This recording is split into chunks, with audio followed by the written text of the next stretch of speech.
Hello my dear students, आज आप लोगों को फिर से VMC ऑनलाइन क्लासेज में स्वागत है। आज हम लोग वियोंसी फोर्स यानी उत्प्लावन बल का लेक्चर 3 में आगे पढ़ने जा रहे हैं। तो इसमें देखिए पहला पॉइंट आपका क्या कहता है। पहला पॉइंट आपको कहता है कि वाई द मापी यानी बैरोमीटर, मैनोमीटर, द मापी, ये दोनों आर्किमिडीज के सिद्धांत पर कार्य करता है। दूसरा पॉइंट आपका कहता है बर्नौली का नियम, ये ऊर्जा संरक्षण, कहने का मतलब एनर्जी कंजर्वेशन। ऊर्जा संरक्षण को हम लोग इंग्लिश में एनर्जी कंजर्वेशन बोलते हैं। ये जो आपका है बर्नौली का नियम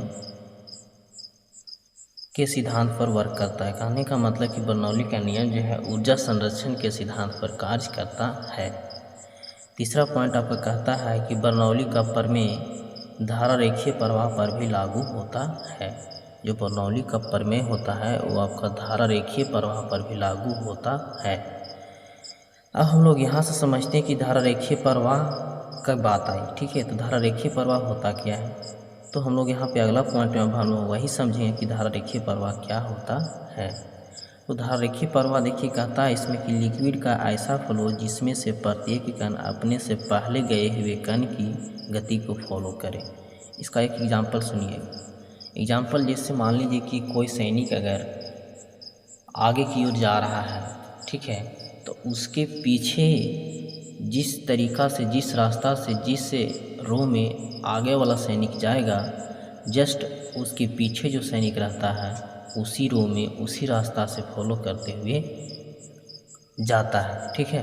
तो उसी तरीक़ा से यहाँ पे बात आई है कि लिक्विड का ऐसा फ्लो जिसमें से प्रत्येक कण, लिक्विड का जो ऐसा फ्लो है जिसमें से एक कण अगर आगे की ओर जिस गति से जा रहा है वही गति से आपका दूसरा कण जो है लिक्विड में फ्लो करे तो वो आपका धारा रेखीय प्रवाह कहलाता है। अब आगे बात आती है विक्षुब्ध प्रवाह की, ठीक है।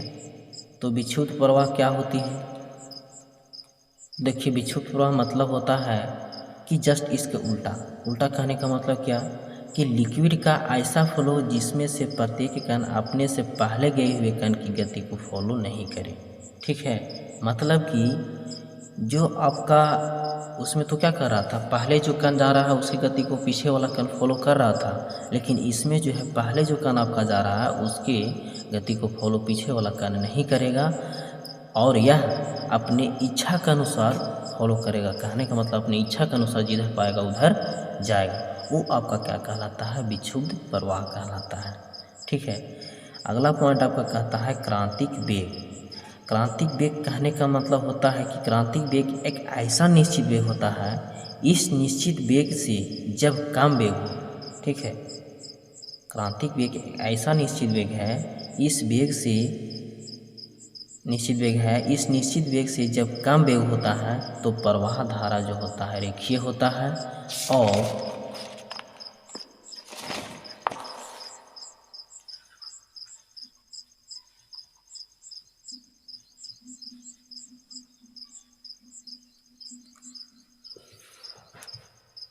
और यहाँ पे हम लोग समझते हैं, कह रहा था, और यदि इस निश्चित वेग से जब ज़्यादा वेग होता है तो धारा प्रवाह विक्षुब्ध प्रवाह कहलाता है। कहने का मतलब क्रांतिक वेग ऐसा निश्चित वेग होता है, अगर उस निश्चित वेग से वेग कम गया तो आपका धारा रेखीय प्रवाह हो जाएगा, और उस निश्चित वेग से अगर वेग ज़्यादा हो गया तो वह आपका विक्षुब्ध प्रवाह कहलाएगा, ठीक है। अब यहाँ पे हम लोग समझते हैं अगला पॉइंट।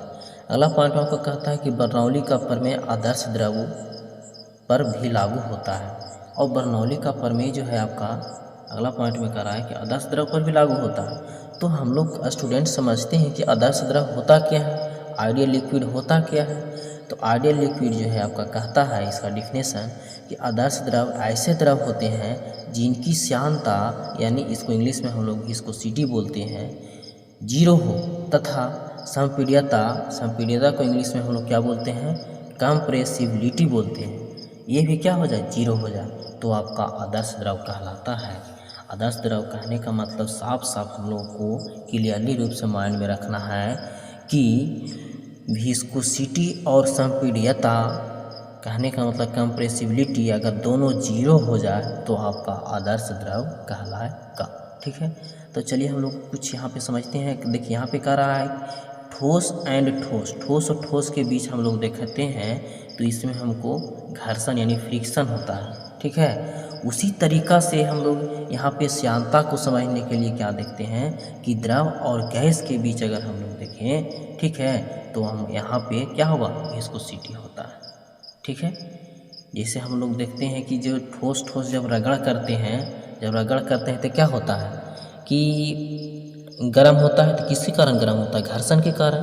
तो उसी तरीक़ा से द्रव और गैस के बीच जब कुछ प्रोसेस किया जाता है तो वह प्रोसेस आपका क्या कहलाता है, श्यानता कहलाता है, ठीक है स्टूडेंट्स। वह प्रोसेस आपका क्या कहलाता है, श्यानता कहलाता है। जब हम लोग द्रव और गैस के बीच कुछ वैसा प्रोसेस देखते हैं वही प्रोसेस हमारा श्यानता कहलाता है। जिस तरीक़ा से ठोस और ठोस को जब रगड़ करते हैं, घर्षण करते हैं तो वही आपका घर्षण कहलाता है, और जब द्रव और गैस के बीच वैसा कुछ प्रोसेस होता है तो आपका श्यानता कहलाता है। अब हम लोग आगे पॉइंट समझते हैं। अगला पॉइंट आपका क्या कहता है, तो उसमें देखिए अगला पॉइंट कहता है कि जब कोई आदर्श द्रव कहने का मतलब क्या, विस्कोसिटी यानी श्यानता 0 हो और संपीड्यता भी 0 हो, तो उसको हम लोग श्यानता 0 हो उसको हम लोग अश्यान भी कह सकते हैं, ठीक है स्टूडेंट्स। और असंपीड्य है कहने का मतलब संपीड्यता क्या हो, 0 हो। तो आदर्श, यहाँ पे देखिएगा, जब कोई आदर्श द्रव धारा रेखीय प्रवाह में गति करता है, ठीक है, मान लीजिए कि जब कोई आदर्श द्रव है जो धारा रेखीय प्रवाह में क्या कर रहा है, गति कर रहा है, तो प्रवाह के प्रत्येक बिंदु पर, तो प्रवाह जैसे जैसे करेगा उसके प्रत्येक बिंदु पर क्या होगा कि दाब ऊर्जा प्लस गतिज ऊर्जा प्लस स्थितिज ऊर्जा कांस्टेंट यानी नियत रहता है, ठीक है। कहने का मतलब हुआ कि जब कोई आदर्श द्रव जब रेखीय प्रवाह पर गति करेगा, रेखीय प्रवाह में गति करेगा, तो प्रवाह के प्रत्येक बिंदु, मान लीजिए कि प्रवाह इस तरीक़ा से हो रहा है, ठीक है, तो इसके प्रत्येक बिंदु पर जो है आपका दाब ऊर्जा, गतिज ऊर्जा और स्थितिज ऊर्जा कांस्टेंट रहता है, ठीक है स्टूडेंट। चलिए हम लोग इसका एग्जांपल दैट इज में देखते हैं क्या कहता है, इसका फार्मूला कुछ आता है, ठीक है।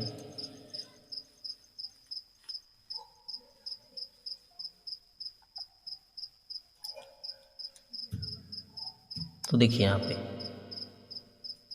पे इसका फार्मूला में देखिए कह रहा है कि दैट इज में देखिए P plus half dv² plus dgh बराबर कांस्टेंट, ये तीनों क्या हो जाता है, कांस्टेंट हो जाता है। P को हम लोग दाब ऊर्जा बोलते हैं और हाफ dv² को हम लोग गतिज ऊर्जा बोलते हैं और dgh को हम लोग स्थितिज ऊर्जा बोलते हैं, ठीक है। अब यहाँ से कुछ अगला नियम आता है, अगला पॉइंट की ओर हम लोग चलते हैं। कहता है कि धारा प्रवाह के प्रत्येक बिंदु पर, अगर धारा प्रवाह हो रहा है तो उसके प्रत्येक बिंदु पर और क्या होता है, तो और क्या होता है कि जब वेलोसिटी आपका अगर ज़्यादा हो गया तो उस समय प्रेशर आपका कम रहता है, जब वेलोसिटी आपका कम हो गया तो उस समय प्रेशर आपका ज़्यादा रहता है, ठीक है। तो ये पॉइंट था। अब इसका हम लोग एग्जाम्पल, बहुत सारी इसका एग्जाम्पल है, एग्जाम्पल हम लोग बारी बारी से देखते हैं। तो पहला एग्जाम्पल में हम लोग आते हैं जो आप लोग को एंट्रेंस एग्जाम में क्वेश्चन यहाँ से पूछता है। देखिए पहला एग्जाम्पल में क्या कहता है, सुनिएगा ध्यान से।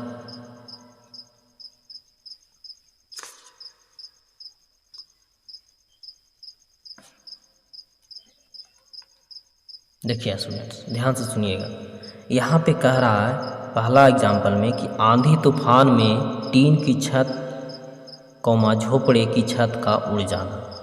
तो ये होता है, अगर आंधी तूफान आए तो टीन की छत अगर रहे और झोपड़ी की अगर छत रहे तो क्या हो जाता है, उड़ जाता है। तो ये उड़ता जो है ये आपका बर्नौली के सिद्धांत पे कार्य करता है, बर्नौली प्रमेय के सिद्धांत पे कार्य करता है। तो भाई ये उड़ता कैसे है, इसका रीज़न क्या है हम लोग जानते हैं, क्यों उड़ जाता है, ठीक है।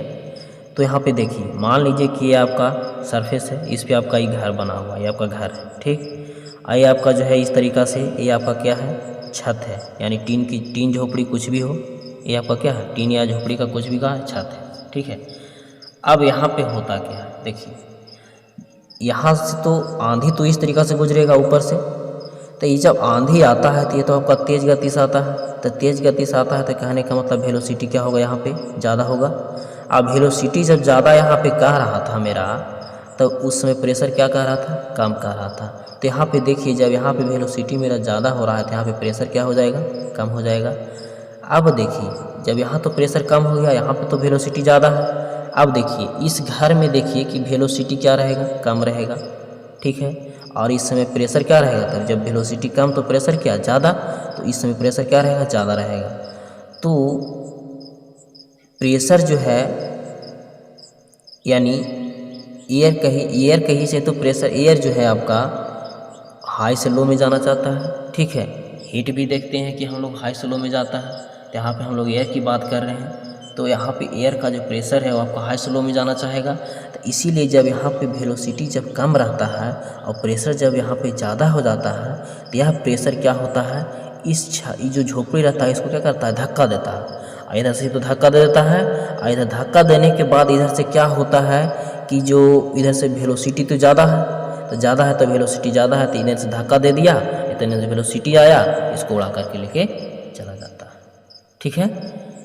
तो स्टूडेंट्स यही यहाँ पे पॉइंट कह रहा था। दूसरा पॉइंट हम लोग देखते हैं। दूसरा पॉइंट में हम लोग देखते हैं, कहता है कि तेज़ गति से चलती हुई ट्रेन द्वारा प्लेटफॉर्म पर खड़े व्यक्ति को खींच लेना।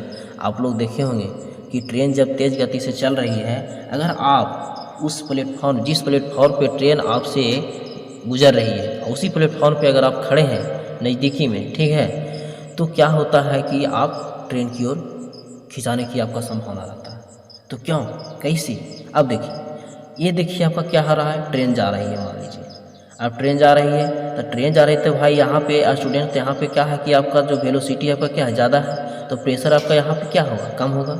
अब यहाँ पे जो ये प्लेटफॉर्म है, मान लीजिए ये व्यक्ति यहाँ पे प्लेटफॉर्म पर खड़ा है, तो इस प्लेटफॉर्म पर जब खड़ा है तो इसका तो वेलोसिटी कम रहेगा, तो ये प्रेशर क्या होगा, इसका ज़्यादा रहेगा। तब प्रेशर ज़्यादा होगा तो क्या होगा, कम की ओर जाना चाहेगा। तो इसीलिए जो है ये प्रेशर जो कम की ओर जाना चाहता है तो यह ट्रेन की तरफ आना चाहता है, जिससे क्या होता है, व्यक्ति घिंचाता हुआ महसूस करता है, ठीक है। तो इसीलिए स्टूडेंट्स आप लोग कभी भी जब ट्रेन आती रहे स्पीड से तो उस समय आप लोग प्लेटफॉर्म पे खड़ा नहीं रहिएगा, ठीक है, न तो ऐसा घटना हो सकता है। और ये आपका इंट्रेंस एग्ज़ाम जो भी है पॉलिटेक्निक पैरामेडिकल ITI, ये सब में आपका क्वेश्चन ये सबसे पूछा हुआ है, ठीक है। ये सब को आप लोग माइंड में रखिए गया, आप लोग VVI क्वेश्चन है यहाँ से, ठीक है। चलिए स्टूडेंट्स अब हम लोग आगे बढ़ते हैं।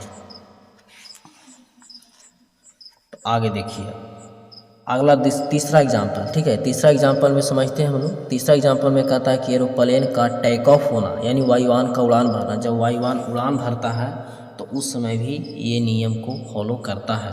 तो देखिए होता क्या है, जब वायुयान टेक ऑफ हो रहा है, ठीक है, तो जिस समय वो तो आपका जिस समय उड़ान भरेगा, तो जिस समय उड़ान भरेगा तो क्या होगा, उस समय तो तेज़ गति करेगा। कहने का मतलब ये तो जाएगा, तो जाने का मतलब इसमें भी वही प्रोसेस होता है कि जब वेलोसिटी शुरू में क्या रहता है, ज़्यादा रहता है, जिससे प्रेशर क्या रहता है, कम जाता है। प्रेशर कम जाता है तो जो अंदर के जो एरोप्लेन की जो तरह अंदर की तरफ जो होता है एरोप्लेन के अंदर में, वहाँ पे तो वेलोसिटी कम है तो वहाँ पे प्रेशर ज़्यादा लगेगा। तो वही प्रेशर अंदर से प्रेशर देता है एरोप्लेन के अंदर से, और बाहर की ओर जब वो क्या होता है, वेलोसिटी आपका ज़्यादा रहने करता है तो प्रेशर अंदर से लगता है, और दोनों काम करके आपका क्या करता है, वो एरोप्लेन को उड़ा देता है, ठीक है। अब देखिए चौथा पॉइंट आपका कहता है कि क्रिकेट की बॉल स्पिन चक्रण गति होना, ठीक है। ये भी इसी का एग्जाम्पल है, बर्नौली का प्रमेय का ही एग्जाम्पल है, ठीक है। क्रिकेट की बॉल जो है आपका स्पिन, जब बॉल देखते होंगे क्रिकेट खिलाड़ी जो है जब बॉल करता है तो स्पिन की तरफ करता है, स्पिन की तरह कभी कभी नचा करके बॉल कर देता है, तो वो भी आपका क्या है, बर्नौली के प्रमेय का ही सिद्धांत है। चलिए पांचवा पॉइंट कहता है तेज गति से पास चलते हुए दो वाहनों या पानी के जहाज़ों के टकराने की संभावना बनती है। ये भी आपका एक एग्जाम्पल है, ये भी फॉलो करता है किसका, बर्नौली के प्रमेय का सिद्धांत। छठा पॉइंट आपका कहता है कि नली में द्रव के प्रवाह की दर मापने वाला यंत्र। नली में जो आपका प्रवाह होता है, द्रव का जो प्रवाह होता है नली में, उसका अगर मापने का यंत्र देखा जाए तो उसको कहते हैं वेंचुरी मीटर। यह भी जो है बर्नौली के सिद्धांत पर ही कार्य करता है, ठीक। चलिए स्टूडेंट्स अब हम लोग सातवां पॉइंट देखते हैं। सातवां में है आपका निर्वातक वैक्यूम क्रिएटर। ये भी जो है आपका बर्नौली प्रमेय के सिद्धांत पर ही वर्क करता है। पर ही वर्क करता है। ठीक है, और यहाँ पर 8वां पॉइंट है स्प्रे, कनित्र, फुहारा। ये आप लोग स्टूडेंट्स सैलून वगैरह में देखे होंगे। ठीक है, कहाँ देखे होंगे? सैलून वगैरह में देखे होंगे। तो सैलून वगैरह में देखे होंगे कि इस तरीक़ा से रखले रहता है और ये जो है यहाँ से पकड़ के इसे क्या करता है, चापता है, जो बाल आपको लोग को भींजाता है सैलून वगैरह में। ठीक है, तो देखिए उस समय होता क्या है, जब इस समय ये चापेगा तो उस समय वेलोसिटी क्या रहेगा, ज़्यादा रहेगा इसका। अब वेलोसिटी जब ज़्यादा रहेगा तो प्रेशर यहाँ पे क्या हो जाएगा, कम जाएगा। लेकिन इसके अंदर जो है वेलोसिटी क्या है, कम है, तो यहाँ के इसके अंदर प्रेशर क्या होगा, ज़्यादा लगेगा। तो ये प्रेशर से क्या होता है, ये प्रेशर लो से क्या, हाई से क्या होगा, लो की ओर जाना चाहेगा, तो यहाँ से खिंचाता है, प्रेशर ज़्यादा लगता है और इधर से वेलोसिटी ज़्यादा है ये है, तो जितना स्पीड से इधर जाता है उतना स्पीड से, जितना स्पीड से प्रेशर ऊपर की ओर खींचता है, ठीक है, प्रेशर ऊपर की ओर होता है, उतना ही स्पीड से वेलोसिटी इधर से करता है। तो ये आपका फुहारा जो है, आपका बाल आपका भीग पाता है। ठीक है, फुहारा से।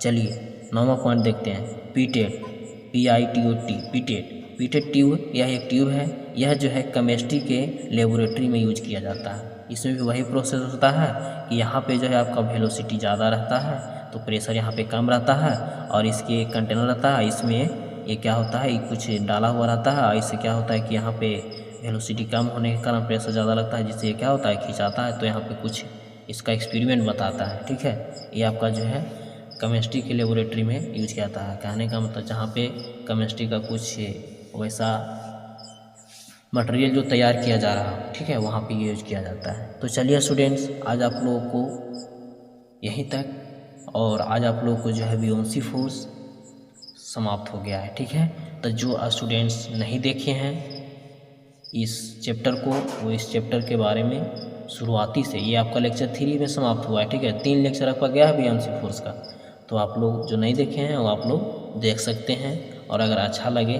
तो लाइक भी कर दीजिएगा और सब्सक्राइब भी कर दीजिएगा और शेयर भी, और दोस्तों को जो नहीं जानते हैं, जो नए लोग रहेंगे, उन लोगों को भेज भी दीजिएगा ताकि उन लोगों को भी फ़ायदेमंद हो जाए। तो स्टूडेंट्स, आज हम लोग यहीं तक पढ़ते हैं। ठीक है, ऑल द बेस्ट स्टूडेंट्स।